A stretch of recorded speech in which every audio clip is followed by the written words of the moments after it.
Bueno, bienvenidos a esta clase virtual número 22. En esta clase vamos a intentar ir cerrando un poquitito el tema de gases perfectos. Nos vamos a enfocar en un tema particular que es el calor específico a volumen y a presión constante para transformaciones sobre gases perfectos. Y después vamos, en una segunda parte de la clase, vamos a llegar a plantear una ecuación general de estado, pero donde vamos a encontrar una constante termodinámica universal que se pueden aplicar a todos los gases bajo ciertas condiciones. Si ustedes recuerdan, nosotros cuando llegamos a la expresión de la ecuación general de estado, utilizábamos una constante termodinámica que la obteníamos de la tabla 9 del libro, y esta constante era particular para cada tipo de gas, en función de que era digamos, el valor era asociado a una parte independiente del gas y una parte dependiente del gas. Por eso decíamos que la constante era propia de cada gas. Bueno, vamos a ver en esta segunda parte del video que podemos llegar a evaluar o a definir una constante universal, o sea, que es única para todos los gases, pero bajo ciertas condiciones. Bueno, en esta primera parte vamos a recordar un poquitito lo que es el tema de calores específicos. Cuando nosotros vimos por allá a principio de año calor específico, nosotros decíamos, o para llegar al concepto de calor específico, decíamos que al aplicarle o al extraerle calor en forma de energía o en forma de energía en forma de calor a una cierta sustancia, nosotros podíamos notar, digamos, una variación de su temperatura. Es decir, que uno de los efectos del calor sobre una sustancia era el aumento o el decrecimiento de su temperatura, o sea, de su estado térmico. Entonces decíamos que el calor específico lo definíamos como una constante de proporcionalidad que vinculaba a esta variable, digamos, al calor suministrado o extraído de una sustancia y su efecto en la temperatura. Para eso habíamos definido la derivada del calor con respecto a la temperatura, que nosotros, para no entrar en cuestiones matemáticas, habíamos dicho un poquitito de razonarlo como la razón de cambio, es decir, cómo cambiaba la variable temperatura en función de extraer o suministrar calor a una cierta sustancia.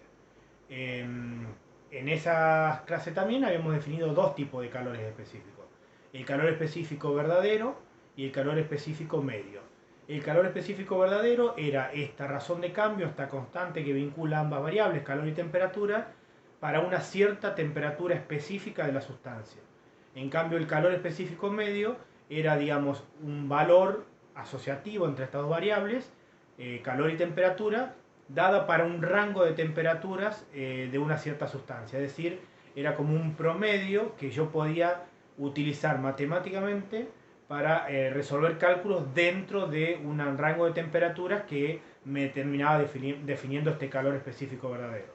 Para lo cual siempre decíamos que lo más perfecto posible es que el calor específico medio esté definido para un rango corto de temperaturas, para que sea lo más, digamos, real posible o vinculante posible entre el calor y la temperatura. Y cuanto más corto es ese rango de temperatura, podíamos analizar también que el calor específico verdadero iba a ser lo más parecido posible al valor del calor específico, perdón, el calor específico medio. Cuanto más corto el rango de temperatura en el cual estaba definido, iba a ser lo más parecido posible numéricamente al calor específico verdadero que estaba definido para una temperatura. Bueno, en aquel momento nosotros definimos y tratamos todo para lo que eran fluidos, digamos, en estado de agregación líquidos. Nosotros ahora vamos a ver de que cuando empezamos a querer aplicar calorimetría para gases perfectos, para gases, digamos, no es lo mismo, por ejemplo, que la transformación se esté dando bajo una condición a volumen constante y que la transformación esté siendo, digamos, seguida a presión constante. Para lo cual estos valores van a cambiar. O sea, nosotros, por ejemplo, en líquidos, cuando hicimos toda la guía de calorimetría, usábamos un calor específico para, digamos, cualquier calentamiento, enfriamiento, sin discriminar ningún tipo de transformación. En este caso vamos a ver que no es lo mismo y vamos a tratar de vincular proporcionalmente cómo son estos calores específicos y tratar de buscarles un porqué se da esta condición matemática de que nosotros para un gas, digamos, los calores específicos, o sea, esta vinculación entre las cantidades de calor suministradas o extraídas a un gas y su correspondiente variación de la temperatura va a depender de qué tipo de transformación está sufriendo. No era como en el caso que no importaba para un líquido. Bueno, vamos a empezar a estudiar el caso de a volumen constante. Como siempre hacemos un supuesto, a veces para hacer simplificaciones o por ejemplo para no tener en cuenta la masa, vamos a estar analizando que estamos estudiando una masa unitaria, es decir, una masa de 1 kilogramo, para lo cual podemos analizarlo en los dos sentidos, que estamos extrayendo calor o que estamos suministrando calor. O sea, podemos estar enfriándola o calentándola. Si nosotros aplicamos el primer principio de la termodinámica para sistemas cerrados, para una transformación particular de este gas perfecto, de esta masa unitaria de un gas, de un cierto gas, que no nos interesa por el momento qué gas es, recuerden que el primer principio nos decía que calor era igual a delta U, o sea, la variación de energía interna más A por L, sería el trabajo equivalente que me producía esa energía en forma de calor. Bueno, si yo aplico el primer principio de la termodinámica para esa transformación, puedo justamente escribir esto. Calor es igual a U2, sería energía interna 2 menos energía interna 1 más A por L, el equivalente térmico del trabajo que se está realizando. Esto es lo que decíamos recién, que es la variación de energía interna. Recuerden que la energía interna es una función de estado que depende solamente de los estados finales e iniciales y no depende de, digamos, de qué forma de línea ha tenido la transformación. Avanzamos un poquitito más. Ahí tenemos planteado el primer principio para esta transformación de una masa unitaria de un cierto gas. Si volvemos a retomar la condición, que la condición es a volumen constante, y estudiamos que es reversible, digamos, esta transformación por una cuestión de equilibrios termodinámicos, equilibrios energéticos, químicos y mecánicos, para hacer ciertas simplificaciones, yo puedo, digamos, asegurar, donde la condición sea volumen constante, que el trabajo va a ser igual a cero. ¿Por qué? Para retomar eso, vamos a recordar que el trabajo de sistema cerrado,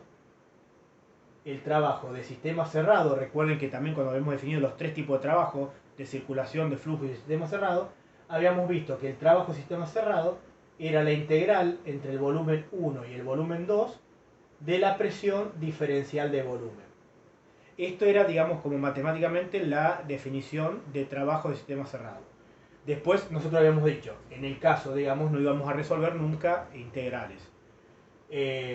Pero, digamos, habíamos visto el caso que si la presión era constante, la presión salía fuera del signo integral y la integral se terminaba resolviendo como variación de volumen. Entonces, en el caso de la presión constante, el trabajo de sistema cerrado era presión por delta B o diferencia de o variación de volumen. En el caso, por ejemplo, que el volumen sea constante, nosotros definimos matemáticamente que el trabajo es igual a cero. ¿Por qué? Porque si el volumen es constante, o sea, si yo lo grafico en una gráfica presión-volumen, sería una recta paralela al eje de las presiones. Entonces, si yo no tengo variación de volumen, no podría tomar un diferencial de volumen, porque no puedo tomar un incremento infinitesimal de volumen o de cambio de volumen, para lo cual esto va a ser cero. Por eso, acá está la explicación matemática de que el trabajo equivalente para una transformación a volumen constante sea cero. Y si lo queremos recordar en forma, digamos, geométrica, nosotros habíamos definido geométricamente que, por ejemplo, si tenemos una transformación entre el punto A y el punto B, y encerrábamos una curva o encerrábamos un área bajo la curva de la transformación, geométricamente el trabajo del sistema cerrado iba a estar dado por el área encerrada bajo la curva de la transformación. Si nosotros volvemos al caso que la transformación sea volumen constante, o sea, una recta paralela al eje de las presiones, yo no podría geométricamente encerrar ningún tipo de área bajo la curva, para lo cual volvemos a llegar a la conclusión que para el volumen constante el trabajo de sistema cerrado es igual a cero. Bueno, explicado y recordado esto, vamos a seguir avanzando. Entonces, si teníamos entonces que por la condición de volumen constante el trabajo del sistema cerrado iba a ser igual a cero, volvemos a plantear el primer principio de la termodinámica, donde se hace cero el trabajo, nos queda que el calor extraído o suministrado iba a ser igual a la variación de energía interna. Es decir, Q igual a U2 menos U1. Ahora, yo podría plantear por un segundo camino, que es el camino de la calorimetría, volver a plantear el calor que está entrando en juego en esta, digamos, en esta transformación o vinculado a la transformación de este gas. Yo lo planteo al calor por primer principio y lo puedo plantear por calorimetría. Ya acá lo vamos a enunciar como el Q sub B corta, como, identificándolo como calor a volumen constante. Planteo calorimetría, recuerden que la fórmula general de la calorimetría era masa por calor específico medio por delta T. Delta T podía ser, como era una variación de temperatura, las temperaturas las podíamos usar en grados Celsius o en grados Kelvin. Planteo también de vuelta el calor, entonces calor a volumen constante Q sub B era igual a masa por calor específico medio. También ya lo vamos a ir identificando con la sub B corta como propio de una transformación a volumen constante por delta T. Esto sería delta T. Simplificamos la masa porque habíamos partido de que estamos analizando la transformación de una masa unitaria. Entonces yo llego a la conclusión, digamos, que tengo planteado los calores que estoy extrayendo o suministrando a esta masa unitaria, para lo cual estos calores, calculados por dos caminos distintos, deberían ser iguales, porque están relacionados con una misma transformación. Entonces, yo lo que voy a hacer acá es igualar la ecuación 1, el calor dado por primer principio de la termodinámica, con la ecuación 2, lo que nos estaría definiendo el calor, por la ecuación general de la calorimetría. Como esos calores son iguales, puedo igualar. Entonces igualo 1 igual a 2, U sub 2 menos U sub 1, que es variación de energía interna, es igual a calor específico medio a volumen constante por delta T. Entonces puedo avanzar un poquitito más y darle la vuelta y poner como delta U igual a calor específico medio a volumen constante por delta T.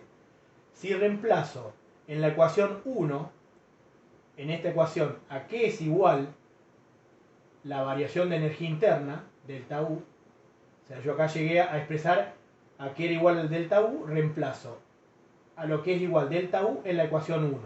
Y llego a que el calor a volumen constante en una transformación, recuerden que puede ser calores que se están extrayendo, que están suministrando, es decir, enfriando o calentando una masa de un cierto gas. Calor específico medio por variación de temperatura, por delta T, aplicado a una masa unitaria. Y si la masa no es unitaria, es igual a la masa por el calor específico medio a volumen constante por delta T. Entonces, con esta ecuación que está recuadrada al final, puedo calcular los calores que están vinculados a una transformación de un gas perfecto bajo la condición de volumen constante. Fíjense que no es muy diferente a la ecuación general de la calorimetría. Lo que sí, por ejemplo, estos calores específicos a volumen constante los vamos a tener que sacar para todos los cálculos que tengamos que hacer de la tabla 9. Fíjense que la tabla 9 es la tabla más completa que hay sobre gases perfectos. Fíjense que ahí van a encontrar CB y CP. Sería calor específico medio a volumen constante para distintas sustancias y calor específico medio a presión constante C sub P para distintas sustancias.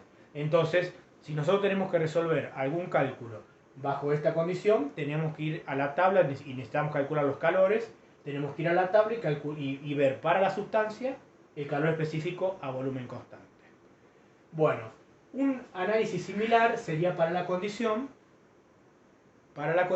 de presión constante. Si nosotros partimos de este criterio de definición, de que ante un incremento diferencial de calor, digamos, ante un suministro o una extracción diferencial de una porción muy chiquitita de energía en forma de calor, podríamos decir que me iba a variar la temperatura y que estas dos variables iban a estar vinculadas por justamente una constante que terminábamos definiendo como calor específico medio o calor específico verdadero. Es la constante de proporcionalidad. Acá estamos recordando el concepto de calor específico medio, que es lo que nombramos al principio de la clase. Terminaba siendo la derivada o la razón de cambio, esto es lo que yo quiero que les quede a ustedes, más allá de que no entremos mucho en el cálculo de límite y de derivada, que nos quede como razón de cambio del calor con respecto a la temperatura, nos da una constante que las relaciona. Acá puse para recordar que las unidades de los calores específicos medios es unidades de energía de calor, sea kilocalorías, sobre kilogramos por grado Celsius o grado Kelvin. Que es lo que nos decía es la cantidad de calor necesaria suministrar para variar en un grado Celsius o en un grado Kelvin la cantidad de masa igual a 1 kilogramo en este caso. O podría ser calorías sobre gramos Kelvin, la relación sería exactamente la misma. Pero ese es el concepto, la definición también o el concepto que nos da las unidades, que nos ayuda a entender un poquito más. Entonces, volvemos a plantear por calorimetría, es un poquito la análisis que hicimos anterior. Por calorimetría, el calor suministrado o extraído a una masa unitaria o una masa cualquiera de un cierto gas que está siendo transformado a presión constante, nos queda exactamente lo mismo, nada más que nos cambia que el calor específico medio es el de tabla para presión constante.